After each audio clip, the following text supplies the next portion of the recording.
Oh, hi there. I didn't notice you walked in. Firstly, I'd like to say hello teachers and hello to everyone that is watching this video right now. I'd like to introduce myself. My name is Pola. I am from Western International School Siem Reap branch, studying in the evening program. And today we're going to talk about a topic that I am very excited and very happy to make, because this topic has been on my bucket list for years and years on end now. So the topic is what is online class and how do we end up studying online, and what are the ways to compensate against the stress caused by it. So this topic is a series of questions and I'll try to answer it and expand my idea to you guys to maybe understand it as well. So without further ado, let's jump into the topic, shall we? Okay, so before we jump into the topic, we'll have to define a few keywords first.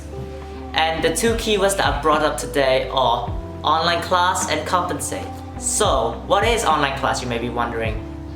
Online class is a class conducted over the internet that has the same purpose as a class in a physical classroom of a physical school. So, for example, Skillshare.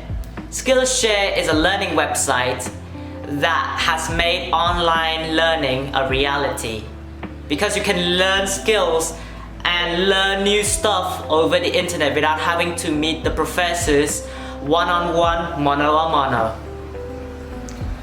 And what is compensate?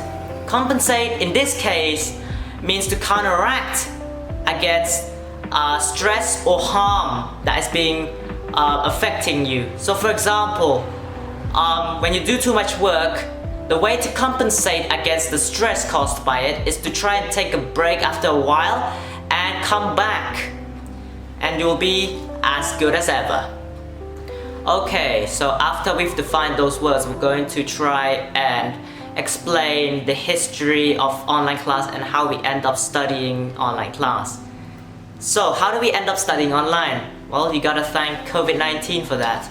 COVID-19 is a disease caused by the 2019 novel coronavirus, or 2019 NCOV, that was founded in the Wuhan seafood market and started affecting the world and wreaked havoc around since the start of 2020. The first patient to be affected by this, called patient 0, was reported on the 17th of November 2019. But China only announced it as a wild pneumonia epidemic on the 15th of December of 2019. And as I said before, it wreaked havoc since the start of 2020, and it reached Cambodia by a Chinese person on the 27th of January 2020. And ever since the MS Westerdam incident, a spike in COVID-19 cases causes the Ministry of Education, Youth and Sports to close all schools nationally on the 16th of March 2020. And after being out of school for so long, the ministry decided to reopen the schools ever since August and September of 2020. But since there are discrepancies linking to the COVID-19 disease and a spike in the amount of cases in Cambodia, the ministry has closed the school and reopened and closed without being sure of like to close it forever or open it forever.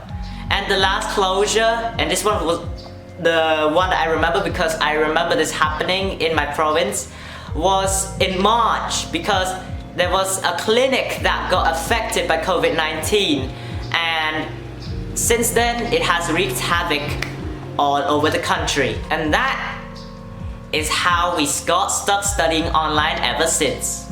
Okay, so after we've explained the history and how we end up studying online, we're going to talk about how to study online and how to compensate the stress caused by it.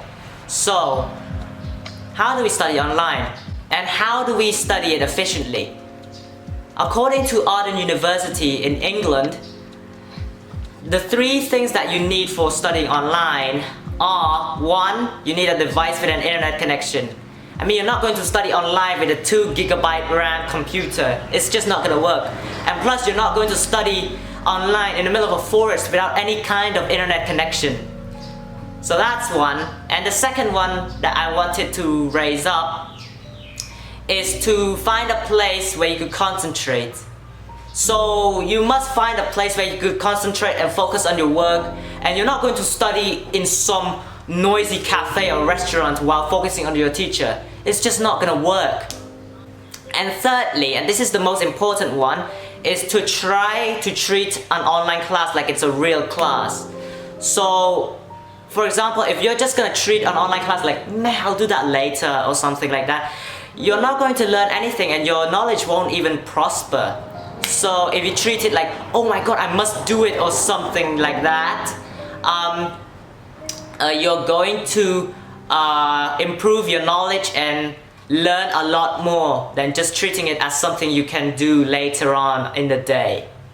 I know online class is very boring, and not gonna lie, I also say that because, you know, I had a grudge against online class, that it's very boring and you just want to have fun while having a boring class.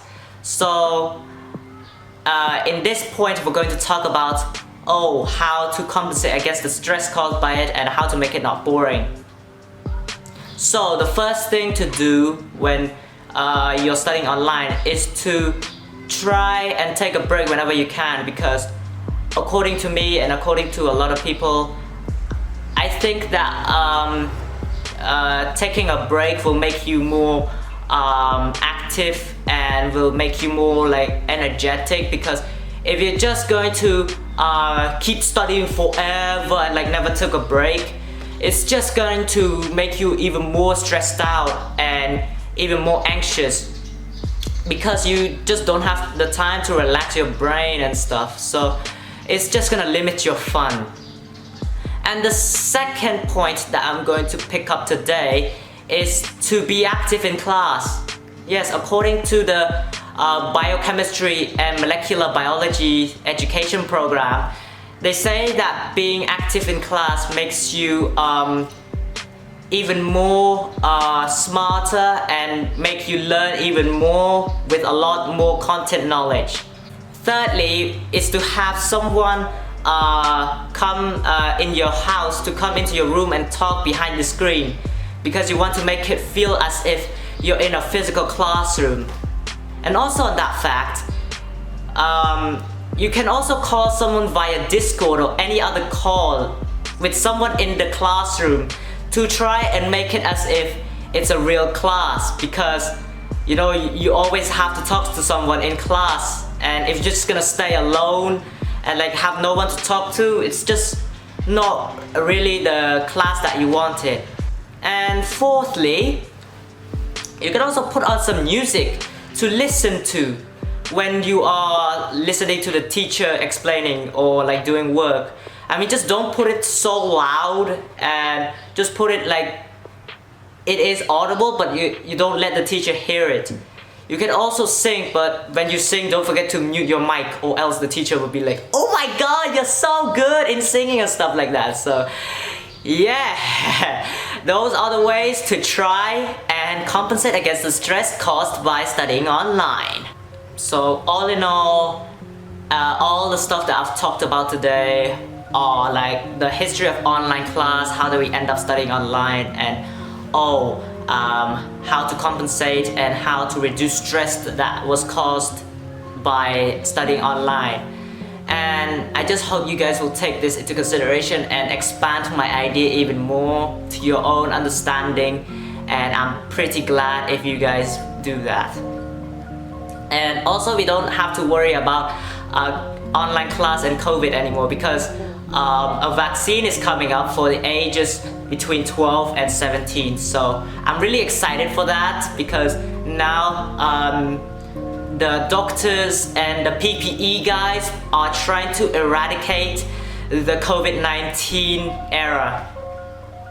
So yeah, that's all I have, and make sure you guys embrace the 3 do's and 3 don'ts to try and protect yourself and listen to the government. And without further ado, I don't have anything else to say, and my final words are goodbye.